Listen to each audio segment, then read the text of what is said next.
এই ঘটনা হওয়ার পরও কেন বিএনপি এখনও আওয়ামী লীগকে নিষিদ্ধ করার কোনো পরিকল্পনা করছে না? কেন? কিসের কারণে এত উতলা হচ্ছে কেন?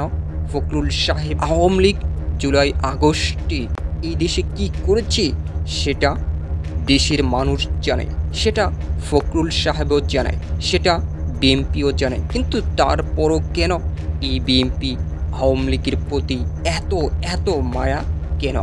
কেন সেখানে আগের থেকেই উপস্থিত ছিল আওয়ামী লীগ? কেন সেখানে উপস্থিত ছিল না বিএনপি নেতাকর্মীরা? ভিতরে ভিতরে ষড়যন্ত্র হচ্ছে এবং বাংলাদেশে আবার ফিরবে আওয়ামী লীগ, এরকমই কি হচ্ছে? প্রতিরোধ করার কথা ছিল আওয়ামী লীগকে, প্রতিরোধ করতে পেরেছে বিএনপি? না, বরঞ্চ ডিম ছুঁড়েছে। কি হচ্ছে বাংলাদেশে? তারেক রহমান কি বাংলাদেশে ফিরতে পারবে, নাকি তারেক রহমান সেই লন্ডনেই থেকে যাবে? কেন বিএনপি এখনও তারেক রহমানকে ফেরাতে পারছে না? ভিতরে ভিতরে কি হচ্ছে? অন্য কোনো দল কি বাংলাদেশে ক্ষমতায় যাবে? বিএনপি কি যাবে না ক্ষমতায়?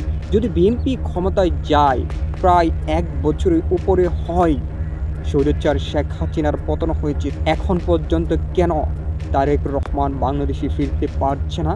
কেন? কিসের কারণে? নাকি এখানে বিএনপির মধ্যে কোনো কোন দল সৃষ্টি হয়েছে